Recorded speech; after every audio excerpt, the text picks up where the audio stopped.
Someone already tore apart the brand new Xpeng GX, and what they found under the floor changes the entire value argument. Here's the counterintuitive thing about the Xpeng GX. It starts at 269,800 yen, roughly 37,000 US dollars, and the Chinese internet immediately called it a bargain. Not a budget play, a bargain. For context, that's the price of a base BMW X5 in China, and Xpeng is openly saying this car competes with the Range Rover Sport in terms of presence and technology ambition. That's a bold claim from a brand that, not long ago, was mostly known for selling sedans to tech workers in Shenzhen. I'll be honest, when I first saw that nickname, Great Bay Area Range Rover, I rolled my eyes a little. Xpeng has been on a serious upswing lately, and I've revised my opinion of their build quality upward over the past year. But flagship SUV territory is a different game. The GX is a large, 7-seat electric SUV, and Xpeng is positioning it as the car that carries a decade's worth of their technology ambitions in one body. Touring AI chip integration, their latest ADAS suite, air suspension, it's all in there. But technology specs on a launch slide and actual physical execution are two very different things. So when the first chassis teardown footage appeared, I watched every second of it. Now we get to the part that actually matters. The first full chassis inspection of the GX. And I want to be clear, this is a very early look, not a long-term durability study. Reveals a few things that genuinely surprised me. The front subframe uses a full aluminum casting, which is what you'd expect on a European premium SUV at this price, and Xpeng delivered it. The rear multi-link suspension geometry looks properly engineered, not cost-cut.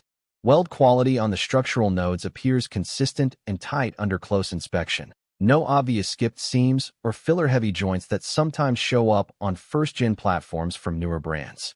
The battery floor integration looks clean, with meaningful underbody protection plating rather than the thin cosmetic covers I've seen on cheaper EVs. I'd argue the most telling detail is the anti-corrosion coating coverage. On a lot of Chinese EVs in this price range, and I've seen teardowns of cars costing more, the wax injection into body cavities is patchy. On the GX, the coverage in the sill sections and A-pillar cavities looks thorough. That matters for anyone buying this car in a humid coastal climate, which, given the Bay Area branding, is exactly the target customer. That said, I'm not ready to crown this thing yet. The teardown footage I've seen doesn't give a full picture of the high-voltage wiring harness routing or long-term thermal management behavior. Those are the things that bite you 2 years later, not at launch.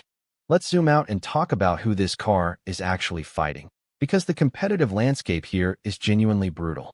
In China right now, 270,000 yen puts you in the same conversation as the Li Auto L9, the NIO ES8, and the incoming Leapmotor D19. Each of those cars has a serious argument. The L9 has a proven extended-range drivetrain and a family-focused interior that Chinese buyers absolutely love. The ES8 has NIO's battery swap network, which is still a real differentiator. And the Zeekr 8X is pushing hard on performance credentials. I think Xpeng's bet is that none of those cars can match the GX on raw technology integration. Their latest driver assistance system is genuinely one of the best in China right now. I've said that before, and I stand by it. The Turing chip architecture they're running gives the car a processing headroom that most competitors are still chasing. If you're buying this car, you're buying into a vision of software-defined driving that Xpeng has been building toward for years. But here's my honest concern. Xpeng has historically been stronger on software than on the premium interior feel that buyers at this price point obsess over. The L9's cabin, for example, feels hewn from a single piece of intent.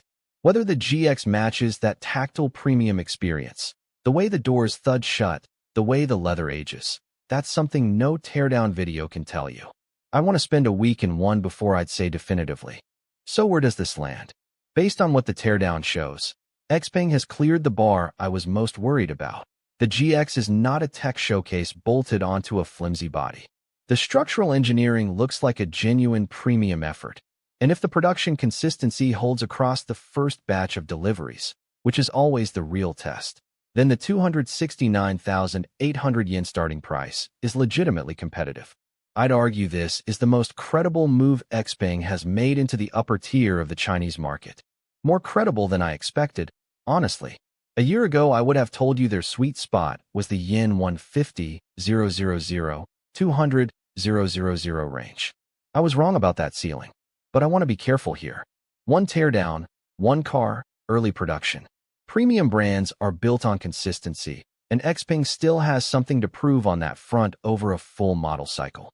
The Range Rover comparison is great marketing, but Land Rover spent decades building the mystique that makes people pay irrationally for that badge. Xpeng doesn't have that yet. And frankly, at 270,000 yen, they don't need it if the product holds up. My call. If you're cross-shopping this against the Li Auto L9 and you prioritize technology and chassis sophistication over range flexibility, the GX deserves a serious look. If you're a family buyer who wants the safest, most proven powertrain option, the L9 is still hard to beat. I'm genuinely curious which way you'd go. Drop it in the comments. And if you've seen the teardown footage yourself, tell me what I missed. Subscribe if you want the full long-term follow-up when real owners start reporting back. If you'd pick the Li Auto L9 over this, or if you think Xpeng just changed the game at 270,000 yen, I want to hear your argument in the comments. And subscribe. When real owners start tearing into their GXs after 6 months, we'll be the first to report back.